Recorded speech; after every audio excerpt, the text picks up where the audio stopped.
Okay, dito na siguro matutupad ang pangarap nyo na maglaban si John Riel Casimero at saka si Carl Ames Martin kung mangyari ito. Ang tanong, no? Pwede bang kuhanin ng super boxing daw si Carl James Martin at saka si John Riel Casimero? I-explain ko sa iyo yan, pero hindi talaga yan ang pinaka-trending ngayon. Ano? Pinapainit lang natin yan. Pero ang tanong talaga, ang pinaka-trending ngayong weekend kasi maglalaban na po si Ryan Garcia at saka si Mario Barrios. Ano sa tingin ko dito? Kiss to win prediction. Sino sa tingin ko mananalo? Pagkatapos ng mabilis na introduction. Podcast Sports, the number one independent sports voice of the Philippines. Mario Barrios versus Ryan Garcia sa February 21. Pero bago yan, pag-usapan muna natin itong si Carl James Wonderboy Martin. Siyempre, usap-usapan nung isang last year pa actually, no, late last year tsaka this year, na usap-usapan ng kanya pong kontrata sa MP Promotion or sa kay Sean Gibbon. So we don't really have an update about that, but I'm sure it's being worked out.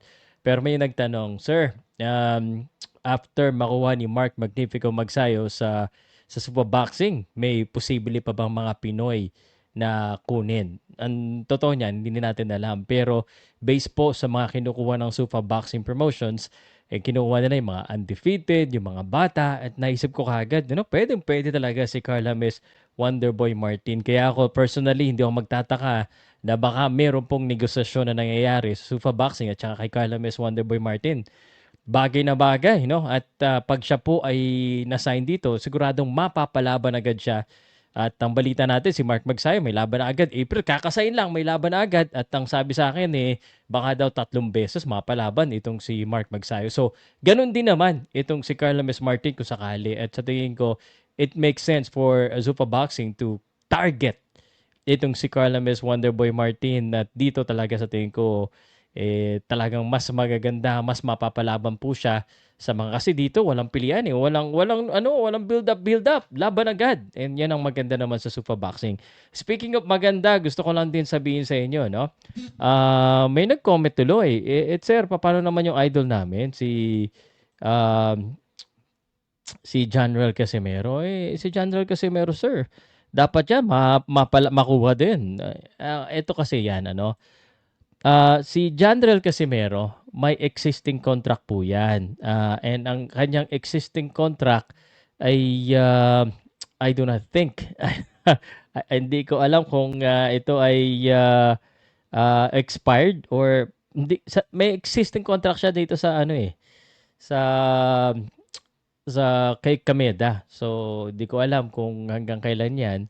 Pero just in case manalo siya kay Luis Neri na next na laban niya, no, sa April, posible pa rin. Ang tanong lang, kasi may edad na si Casimero. Ilang taon na ba si Casimero? 37? Belated happy birthday, ha? Ako yung unang nagbati sa'yo, ha? Ano lang tayo dito, guys, kung Casimero fan ka, ano lang tayo dito? Balance, objective, syempre pag negative, negative talaga. Wala tayong pakalam sa sasabihin ng fans. Basta tayo sa totoo lang. So, Casimero, 37, pero okay sana magandang panghatak, no? Lalo na sa mga Filipino boxing fans. At saka ito talagang exciting naman panood si Casimero kung talagang nagte-training siya, no? At kung condition siya. So, why not? No? Kung sakaling manalo siya, ma-expire contract niya at sunod-sunod pa rin yung panalo ni Casimero, pwedeng-pwede. At dito siguro matutupad na yung pangarap natin maglaban si Martin at saka si Casimero sa Supa ba? Wow, it's gonna be big kung kunwari makuha sila pareho tapos doon sila maglaban. Ibang klase yun. I mean, sobrang hype ng mga Filipino boxing community dyan pag mangyari yan. So, I don't know if Sufa will listen to this or will hear this. This is a good idea. Pero it's gonna be a big risk for Casimero kasi nga may edad na. Yung US visa issue niya, hindi natin alam kung may issue ba o wala. Sana maisip nila, no? Again, trabaho lang po. I'm just giving my opinion on that one. But I think Sufa should consider them both, no? Kung maganda naman ng bigayan. Okay? Tayo po ay, again, opinion lang po natin yan. We do not know kung ano talaga nangyayari. Speaking of opinion, pag-usapan na natin, Mario Barrios versus Ryan Garcia. Ito po yung laban na magaganap po sa 21. So 21, malapit na yan. 22 sa Pilipinas, Sunday morning. Thank you Lord dahil magkakaroon ng big boxing event sa Sunday morning. Ngayon, ang tanong, sino ang mananalo? No, actually before this, even when this was announced, kay Mario Barrios ako eh. Pero nagbago na ako ng opinion. So Ryan Garcia, kasi I do not think Ryan Garcia deserved this fight because galing siya sa talo eh.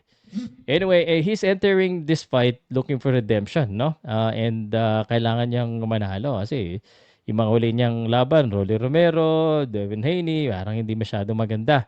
Pero si Mario Barrios naman is also looking for validation. And he is looking to legitimize his reign na tila parang borderline eh. Parang hindi siya natatalo pero hindi rin siya nananalo itong si Mario Barrios. So, there's a question mark there. And I'm actually kind of surprised with the betting odds when I see this. Or when I saw that, na lamado itong si Ryan Garcia, favorite. Why am I surprised? Ryan Garcia ang mas sikat, no? Kay Mario Barrios. Pero it seems like maganda rin pag Mario Barrios ka. Kasi underdog, mas malaki ang kikitain. Okay? So, here's what I feel. Ryan Garcia has the speed and the left hook.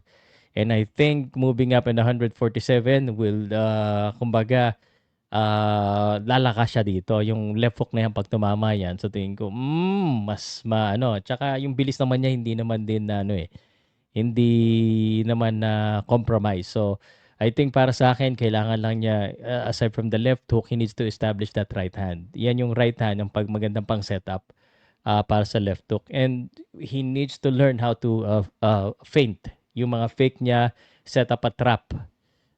Kasi itong sa totoo, Mario Barrios, made for Ryan Garcia eh. Pero gaya ng huling laban niya, nag-iba eh, no? Nag-iba yung laban niya kay Manny Pacquiao. So, and he needs to have volume. Garcia was criticized for low output. So, sa tingin ko, pag maraming suntok to, it's simple. I'm assuming na 100% si Ryan Garcia. Pag 100% si Ryan Garcia talaga to. Ryan Garcia. For Mario Barrios naman, the body shot is one of the keys. Kailangan pabagalin niya si Ryan Garcia. The jab is everything.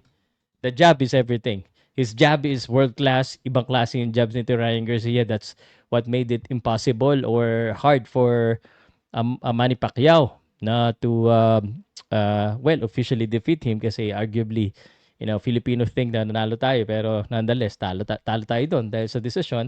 So the jab and the body shot, and plus if he doesn't want to get knockout, then he needs to put up a high guard discipline kasi tingin ko malulusutan siya eh.